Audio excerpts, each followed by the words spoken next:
read a couple pages of the next chapter because I'm waiting for the rotisserie to cook. And I might as well kill some time and go ahead and read uh, a couple tidbits or whatever pages from the Two Towers of chapter 2, uh, the Council of Elrod. I'm going to be on page 239. I'm going to go ahead and I'm going to set this up. Hold on.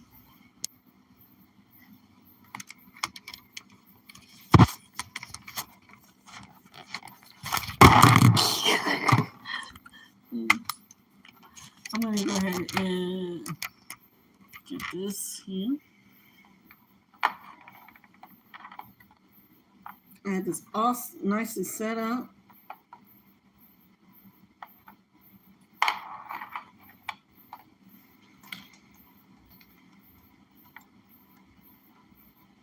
Because they're all at Rivendell.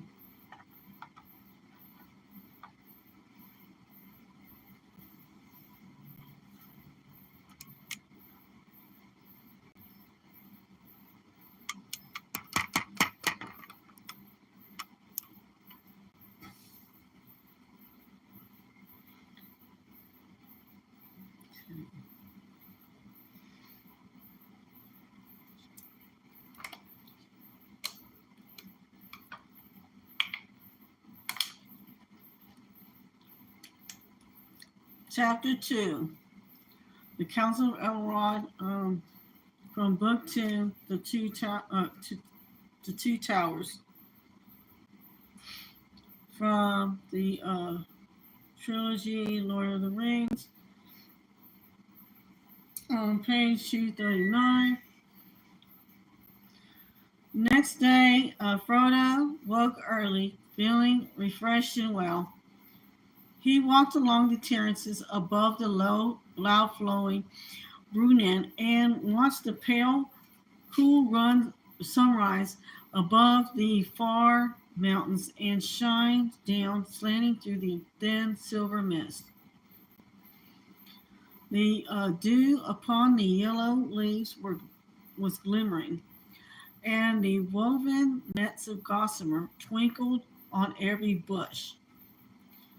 Sam walked beside him, saying nothing, but sniffing the air and looking every now and again with wonder in his eyes at the great heights in the east. The snow was white upon their peaks. On a seat cut in the stone beside a turn in the path, they came upon Gandalf and Bilbo deep in talk. "Hello, good morning," said Bilbo. "Feel ready for the great council?" "I'll feel ready for anything," answered Frodo, "but most of all, I should like to go walking today and explore the valley. I should like to get into those pine woods up there." He pointed away far up on the side of Rivendell to the north. "Well, you may have a chance later," said Gandalf, "but we cannot make any plans yet. There is much to hear and decide today."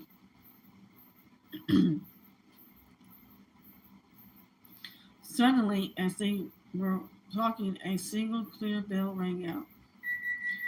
"That is the warning bell for the Council of Elrond," cried Gandalf. "Come along now. Both you and Bilbo are wanted." Frodo and Bilbo followed the wizard quickly along the winding path back to the house. Behind them, uninvited and for the moment forgotten, trotted Sam. Gandalf led them to the forest where Frodo had found his friends the evening before. The light of the clear autumn morning was now glowing in the valley. The noise of bubbling waters came up from the foaming riverbed, and birds were singing, and a wholesome peace lay on the land. To Frodo, his dangerous flight and the rumors of the darkness growing in the world outside already seemed only the memories of a troubled dream. But the faces that were turned to meet them as they entered were grave. Elrod was there, and several others were seated in silence about them.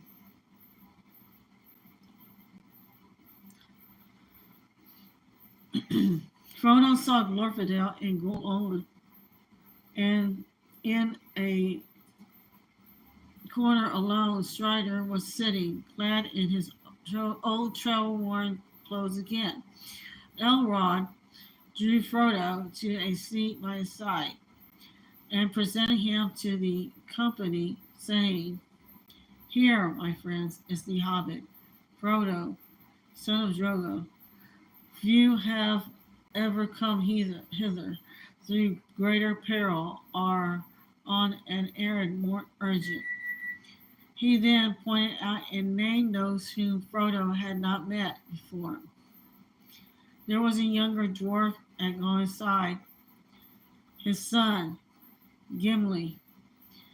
Beside Glorfindel, there were several other counselors of Elrod's household, of whom Ashur was the chief, and with him was Galdor, an elf from the Grey Havens, who had come on an errand from Sidon the shipwright. And there was also a strange elf clad in green and brown, Lugo Lusk, a messenger from his father, Darfdewell, the king of the elves of northern Mirkwood. And seated a little apart was a tall man with a fair and noble face, dark-haired and gray-eyed, proud and stern of glance. He was cloaked and booted as if for a journey on horseback, and indeed, though his garments were rich and his cloak was lined with fur, they were stained with long travel. He had a collar of silver in which a single white stone was set. His locks were short about his shoulders. On a baldric he wore a great horn tipped with silver that now was laid upon his knees. He gazed at Frodo and Bilbo with sudden wonder. "Here," said Elrod, turning to Gandalf, "is Boromir, a man from the south. He arrived in the grey morning and seeks for counsel. I have bidden him to be present, for here his questions will be answered."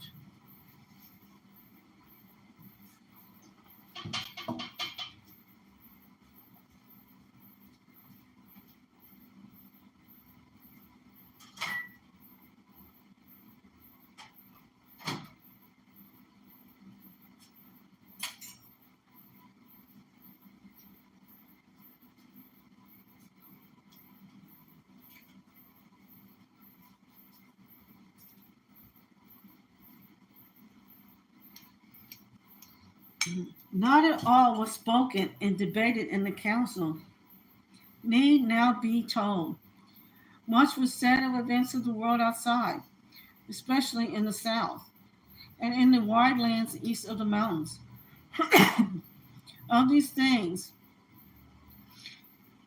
Frodo had already heard many rumors, but to tell Gollum was new to him. And when the dwarf spoke, he listened attentively. It appeared that amid the splendor of the works of hand, the hearts of the dwarfs and of the lonely mountain were troubled. "It is now many years ago," said Gollum, "that a shadow of disquiet fell upon our people. Whence it came, we did not at first perceive. Words began to be whispered in secret. It was said that we were hemmed in a narrow place, and that greater wealth and splendor would be found in a wider world. Some spoke of Moria, the mighty works of our fathers that are called in our own tongue, Kazadadu. And they declared that now that at last we had the power and numbers to return. Go inside, warrior, wonder of of the northern world. Too deep we delved there, and woke the nameless fear. Long have its vast mansions lain empty since the children of Durin fled. But now we spoke of it again with longing and yet with dread. For no dwarf has dared to pass the doors of Khazad-dûm, for many lives of kings, save for only, and he perished. At last, however, Roland listened to the whispers and resolved to go. And though Don did not give leave willingly, he spoke with him, Ori and Owen, and many of our folk, and they went away south. That was nigh on 30 years ago. For a while we had news and it seemed good. Messages reported that Mora had been entered and a great work begun there. Then there was silence and no word ever come from Mora since. Then about a year ago a messenger came to John, but not from Mordor, a horseman in the night. He called Don to his gate. The Lord Sauron, the great, so he said, wish for our friendship. Rings would be given for it, such as he gave of old. And he asked urgently concerning hobbits, of what kind they were, and where they dwelt. For Sauron knows, said he, that one of these was known to you on a time. At this we were greatly troubled. Excuse me. And we gave no answer. And then he felt voice was lowered. And his voice was lowered, and he would have sweetened it if he could. As a small token only of your friendship, Sauron asked us, he said, that you should find this thief, such was his word, and get from him, willing or no, a little ring, the least of rings, that once he stole. It is but a trifle that Sauron fancies, and an earnest of your goodwill. Find it, and 3 rings that the dwarf sires possessed of old shall be returned to you. And the realm of Mora shall be yours forever. Find only news of the thief, whether he still lives and where, and you shall have great reward and lasting friendship from the Lord. Refuse, and things will not seem so well. Do you refuse?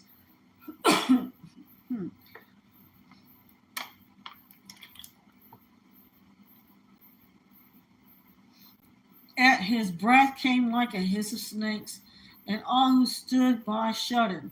But Don said, I say neither yea nor nay. I must consider this message and what it means under its fair cloak. Consider well. But not too long, said he. The time of my thought is my own to spend, answered Don. Well, for the present, said he, and rode into the darkness. Heavy have the hearts of our chieftains been since that night. We needed not the fell voice of the messenger to warn us of his words, held both menace and deceit, for we knew already that the power that has re-entered Mordor has not changed, and ever it betrayed us of old. Twice the messenger has returned and has gone unanswered. The third and last time, so he says, is soon to come, before the ending of the year.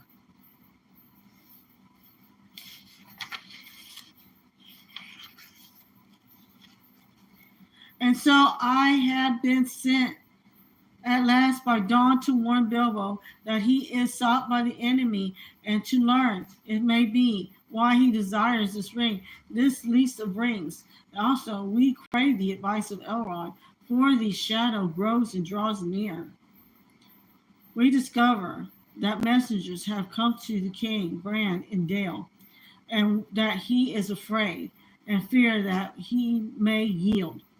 Already war is gathering on his eastern borders. If we make no answer, the enemy may move men of his rule to assail King Bran and Don also. You have done well to come, said Elrond.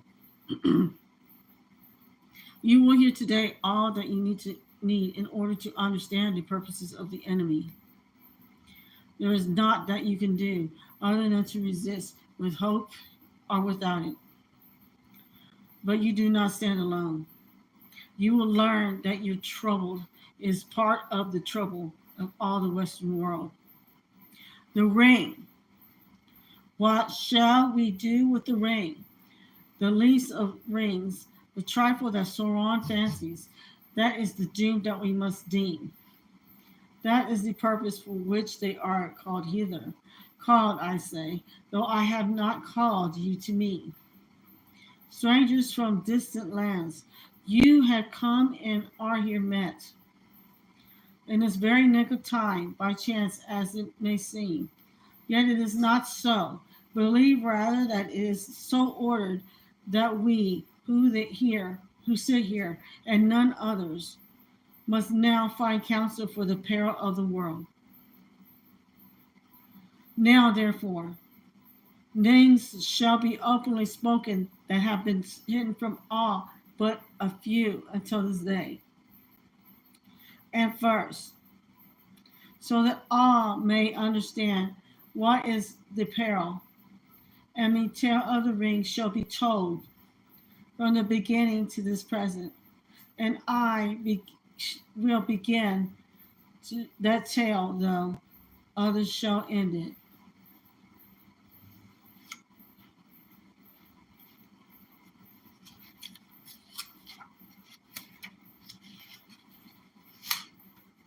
Then all listened, while Elrond in his clear voice spoke of Sauron and the rings of power and their forging in the second age of the world long ago.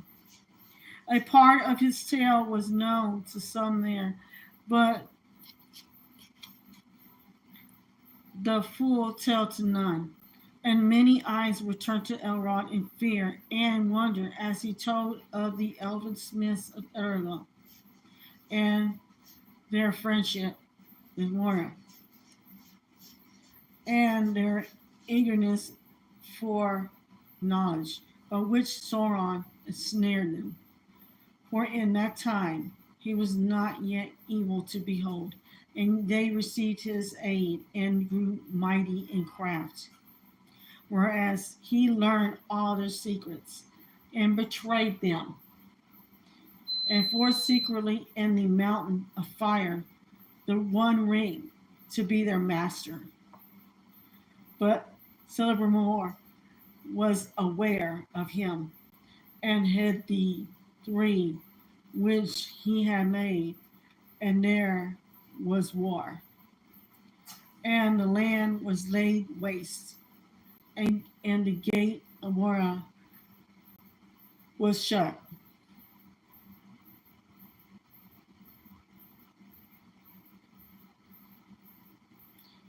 Then through all the years that followed, he traced the ring. But since that history is elsewhere recounted, even as Elrond set it down in his books of lore, it is not here recalled, for it is a long tale, full of deeds great and terrible. And briefly, though Elrod spoke, the sun rode up the sky, and the morning was passing ere he ceased. Of Numenor he spoke, its glory and its fall, and the return of the kings of the men to Middle Earth out of the depths of the sea, borne upon the wings of storm. Then Elendil the Tall and his mighty sons, Isildur and Arion, became great lords, and the north realm they made in Arnor, and the south realm in Gondor, above the mouths of Anduin. But Sauron of Mordor assailed them, and they made the last alliance of elves and men. And the hosts of Gilead and Elendil were mustered in Arnor.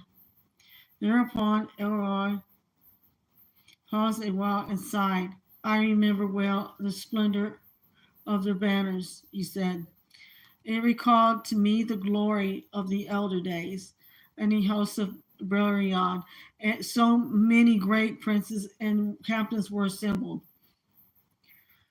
And yet not so many, nor so fair, as when Thangorian room was broken, and the elves deemed that evil was ended forever, and that it was not so. You remember, said Frodo, speaking his thought aloud in his astonishment. But I thought, he stammered as Elrond turned towards him, I thought that the fall of Gilead was a long age ago. So it was indeed, answered Elrond gravely, but my memory reaches back even to the elder days. Elrond was my sire, who was born in Goladin before its fall, and my mother was Elwyn, daughter of J.R.R, son of Lúthien of Doriath. I have seen 3 ages in the west of the world, and many defeats and many fruitless victories. I was the herald of Gilgalad and marched with his host, and I was at the battle of Dagorlad before the Black Gate of Mordor, where we had the mastery, where the spear of Gilgalad and the sword of Elendil, Angles and Norcel, none could withstand. I beheld the last combat on the slopes of Orodruin, where Gilgalad died, and Elendil fell, and Narsil broke beneath him, but Sauron himself was overthrown, and Isildur cut the ring from his hand with the hilt shard of his father's sword, and took it for his own.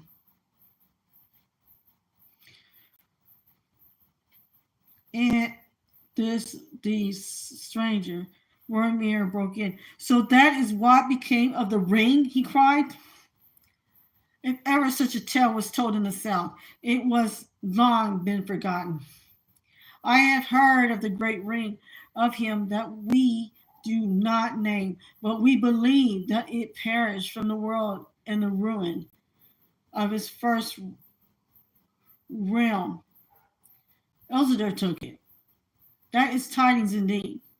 Alas, yes, said Elrond. Isildur took it as should not have been. It should have been cast then onto Ardruin's fire nigh at hand where it was made. But few marked what Isildur did. He alone stood by this father in that last mortal contest, and by Gilgalad was stood, and I. But Isildur would not listen to our counsel.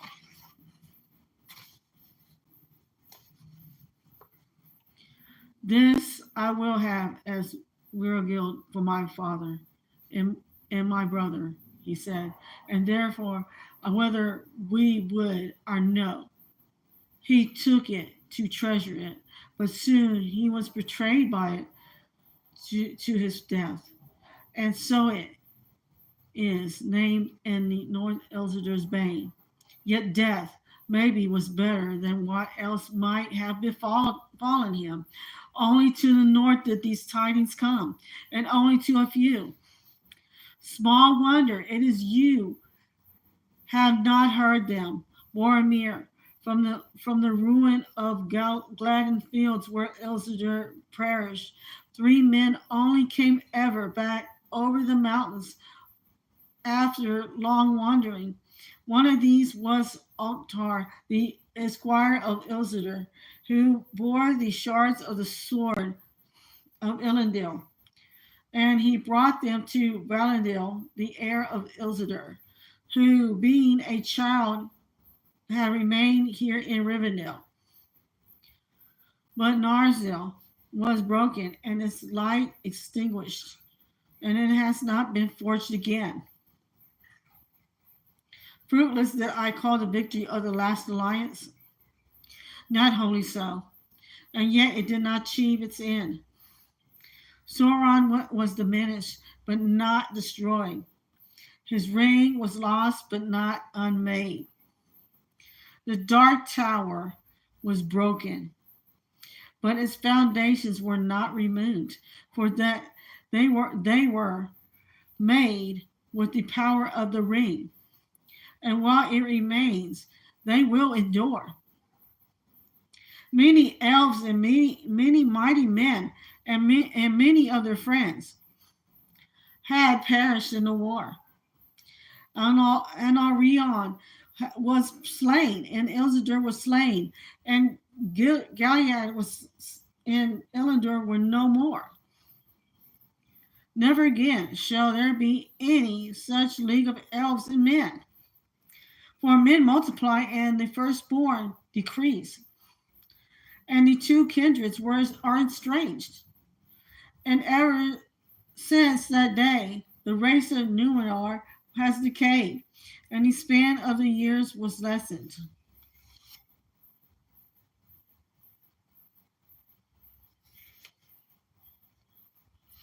Okay.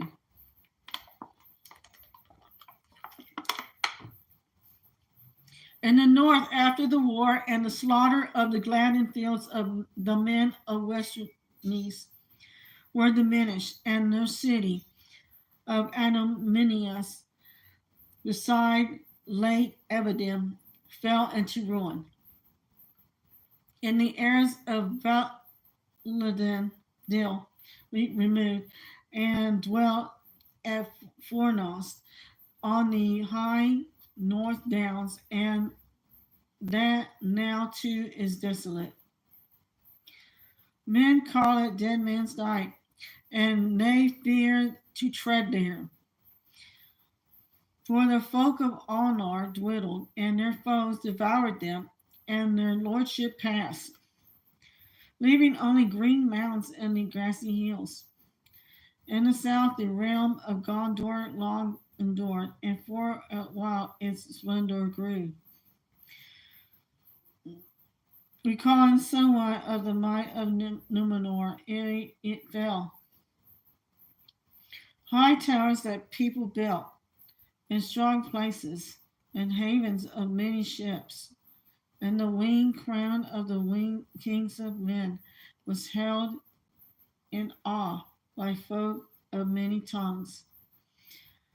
Their chief city was Osgiliath, citadel of the stars, through the midst of which the river flowed, and Minas, Ithiel they built, tower of the rising moon, eastward upon a shoulder of the mountains of shadow, and westward at the feet of the white mountain, Venus Honor, they made tower of the setting sun. There in the courts of the king grew a white tree. From the seed of that tree was Elzador brought over the deep waters, and the seed of that tree before came from Arisia, and before that, out of the uttermost west, in the day before days when the world was young.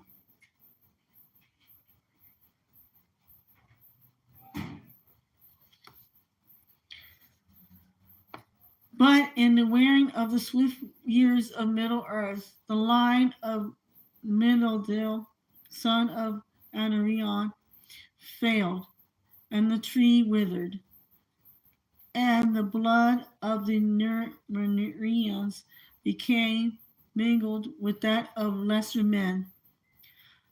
Then the watch upon the walls of Mordor slept, and dark things crept back to Gorgoroth, and on a time evil things came forth, and they took Minas Ithil and abode in it, and they made it into a place of dread, and it is called Minas Morgul, the tower of sorcery.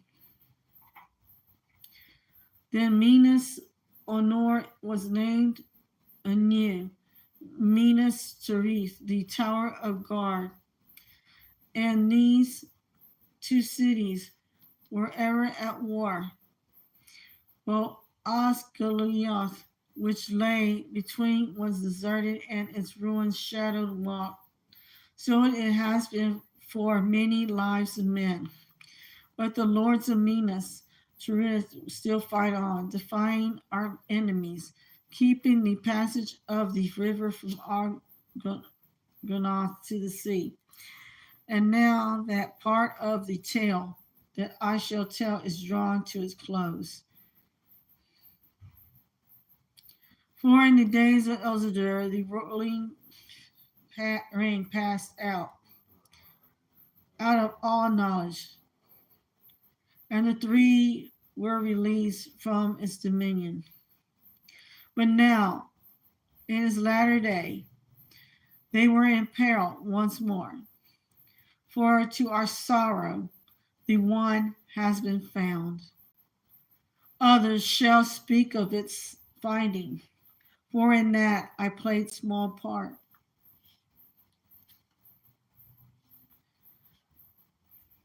He ceased, but at once Boromir stood up, tall and proud, before them. Give me leave, Master Elrond, said he, first to say more of Gondor. For verily from the land of Gondor I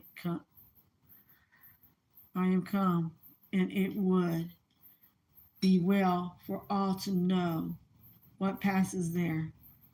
For few indeed know of our deeds, and therefore guess little at their peril, if we shall fail at last. Believe not in the land of Gondor, the blood of Numenor is spent, nor all its pride and dignity forgotten. By our valor, the wild folk of the east are still restrained, and the terror of Morgul kept at bay, and thus alone are peace and freedom maintained in the lands behind us, bulwark of the west. And if the passages of the river should be won, what then?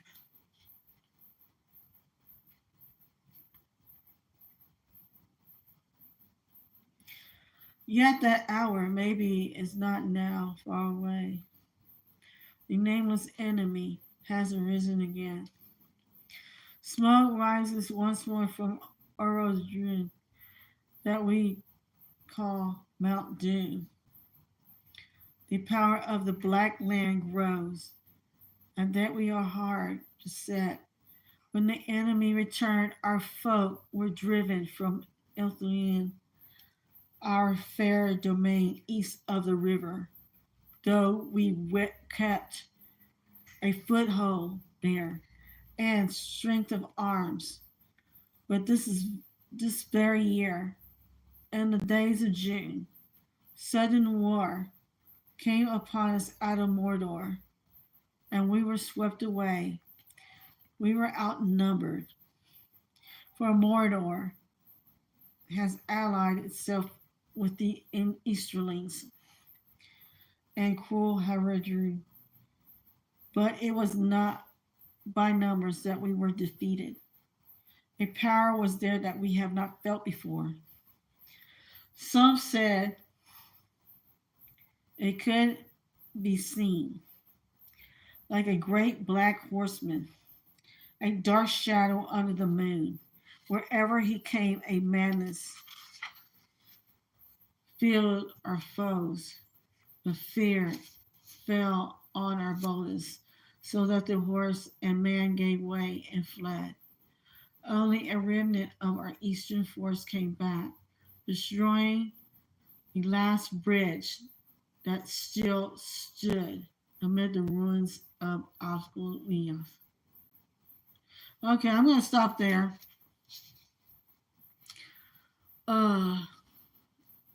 Yeah, this is a heavy read. But I'm going to tell you, it's very interesting. We're stopping on page 246 at the top. And let's see. It's a very long chapter, I'm going to tell you.